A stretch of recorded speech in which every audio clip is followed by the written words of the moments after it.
Ladies and gentlemen, boys and girls, let's do this. Okay, so first and foremost, the dollar had a little bit of a bounce. We talked about this last night. If you were going to go long, you had the type 2 on the weekly. You kind of had this trend line.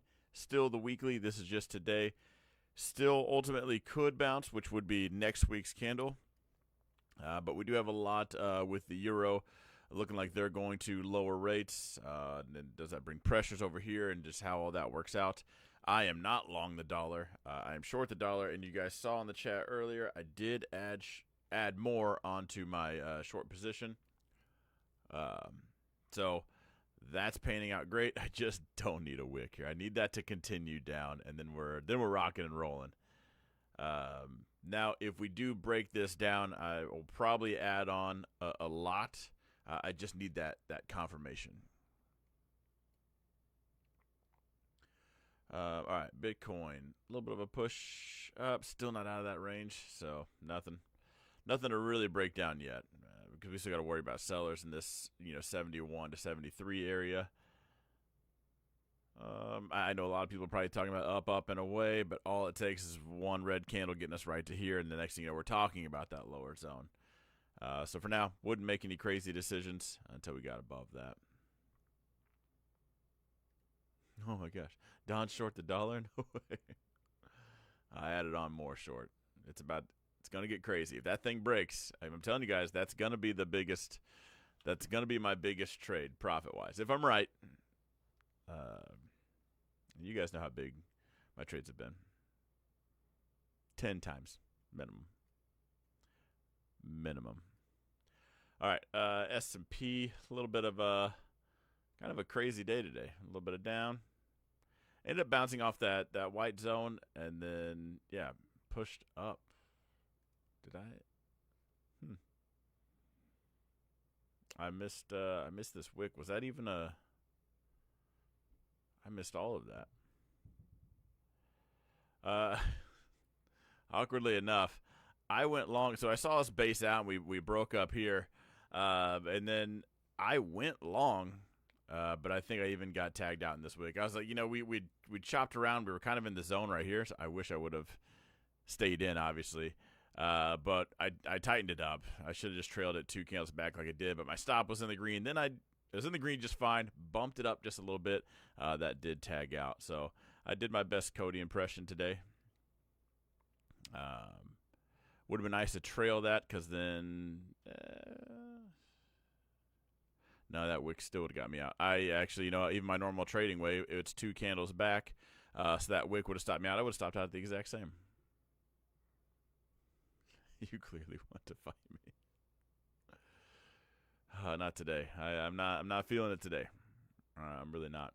I know this is a clip later. I can't go live tonight on YouTube. I'm just gonna get this done and knocked out.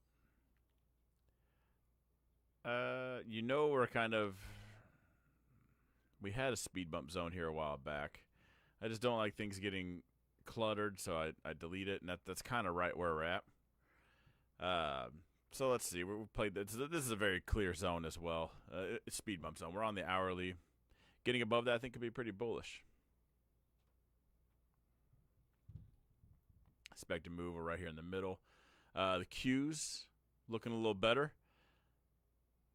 I think we are about to break up. I saw someone post in the chat. They didn't want to see this. It was the ES, same chart basically. They don't want to see this tomorrow, just down here at this bottom zone. And again, I think this move right here, that took some work. Either J.P. Morgan sold and Goldman Sachs bought it up, or one person dropped that thing down to let it sell off a little bit more, bought it all back up, and they did that for a reason. Looks like they even might have got a little double dip. Or J.P. Morgan did this and told Goldman Sachs how well it worked, so they did it, and now we send it. Ultimately, long story short, still bullish off that price action. For someone to move a market like this, I don't think they put in that kind of work, move that kind of money around to take profit right here.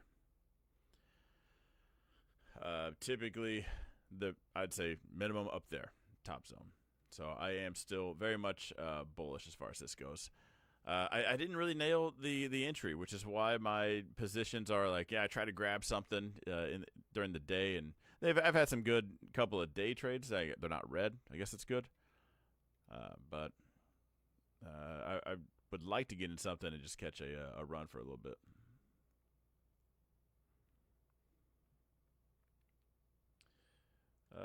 All right, Russell. Yesterday looked the weakest. Yeah, because we had that kind of bear flag, and it looks like it did break down today. I gotta say, right now, I wouldn't be totally on the bear train, but I would think characteristically. Let me get my head out of the way. The Russell likes to go sideways. It really does. So I'm curious if we're gonna start. If we see this reverse to start breaking this wick and then that wick, and we actually get a trend change here, just on like the 4 hour. I bet that's large. I would bet we're probably going to do that and just play that sideways game for a little bit. And we've done it quite a bit in this specific range.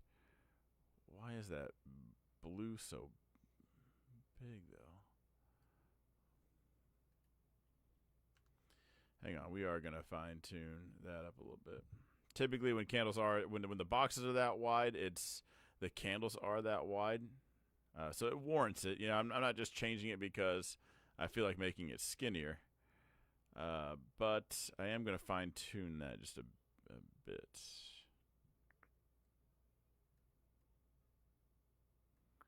So we're going to scoot that up just a bit. All right.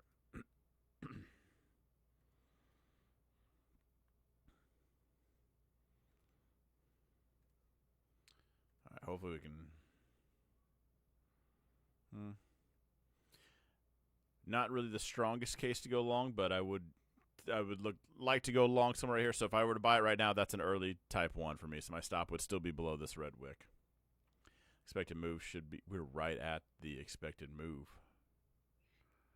Is it time to sell puts? I'm trying to find, I don't have the expected moves up here somewhere. There they are. IWM 198.01.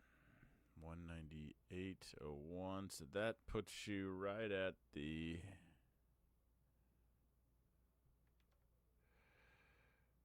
If we got to the 200, I would sell the 198 puts.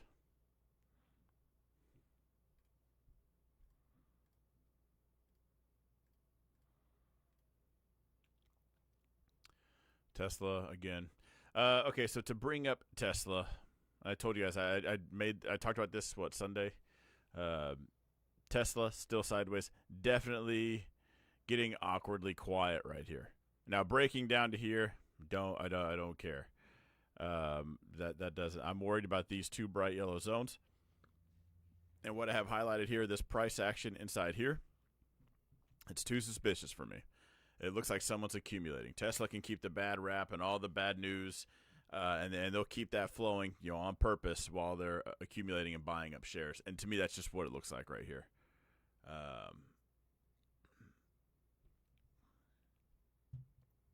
Let's see. Someone in our chat thinks it's going to 150. Best I can do is 160. That being said, someone asked me earlier today in the chat, am I still selling the 170 puts? If you haven't been following me for some time now, I sold the 160 puts. I want 300 more shares of Tesla. So I'm selling a naked put. It was for the next 3 weeks out. And then I rotated that to once it expired. I'm not even rolling these. I'm physically letting them expire in case we get that last-minute sell-off at the end of the day and I can get some shares. But over the months now, I rotated into the 170s. So now I have 170s. I have 170 puts expiring this Friday, next Friday, and the Friday after that. And I'm going to keep that. And I haven't been assigned shares yet. All I've done is just make a bunch of free money, like literally just free internet money. This is a wonderland for anybody selling options right now, especially on Tesla. But that being said, it breaks down and I get my shares. It breaks up, and I'm just going to market buy the shares. So waiting on that. And again, I'll probably repeat that quite a bit because, again, when I saw this is when I called out, this is like buying Meta at $90. I told everybody the same thing on Meta when it was $90. And I bought Leaps and shares. Now it's $500. So what I'm saying is this is going to be $1,000. Just kidding. But that's what I think. I think it's gonna be a good one.